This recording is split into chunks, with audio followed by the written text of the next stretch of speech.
आषाढी एकादशीच्या निमित्ताने विठू माऊलीच्या चरणी हे दुसरं पुष्प म्हणजे गीतपुष्प अर्पण करते.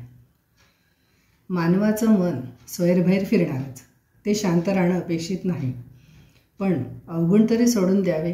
त्यासाठी परमेश्वराच्या म्हणजे विठूच्या पायाशी निष्ठा ठेवावी. भ्रमर म्हणजे मानवाचं मन. आपल्या मनाने अवगुण सोडून देण्याचा संदेश संत श्रेष्ठ ज्ञानोबा रायांनी दिला आहे.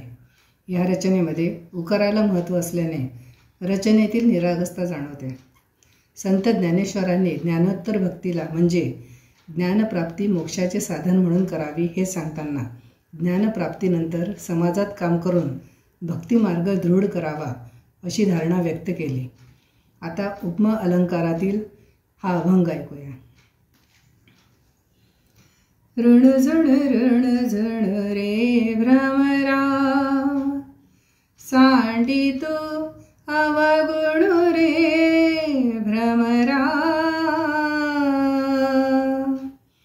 ऋणझण ऋणझण रे भ्रमरा, सांडितो अवगुण रे भ्रमरा. चरण कमळ दळू रे भ्रमरा, चरण कमळ दळू रे भ्रमरा. भोगी तू निश्चळ रे भ्रमरा. ऋणझण ऋणझण रे भ्रमरा, सांडितो अवगुण रे भ्रमरा. ऋणझण ऋणझण रे भ्रमरा, सांडितो अवगुण रे भ्रमरा. सुमन सुगंधू रे भ्रमरा,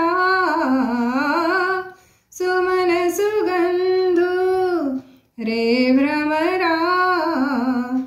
परिमळू विद्गतू रे भ्रमरा, परिमळू विद्गतू रे भ्रमरा.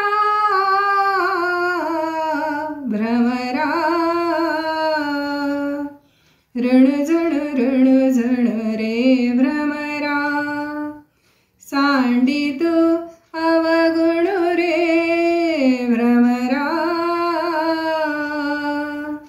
ऋणझण ऋणझण रे भ्रमरा, सांडितो अवगुण रे भ्रमरा. सौभाग्य सुंदरू रे भ्रमरा, सौभाग्य सुंदरू रे भ्रमरा. बाप रखुमा देवी वरू रे भ्रमरा, भ्रमरा. ऋणझण ऋणझण रे भ्रमरा, सांडितो अवगुण रे भ्रमरा. ऋणझण ऋणझण रे भ्रमरा. ऋणझण ऋणझण ऋणझण ऋणझण ऋणझण रे भ्रमरा, सांडितो अवगुण रे भ्रमरा. जय हरी विठ्ठल.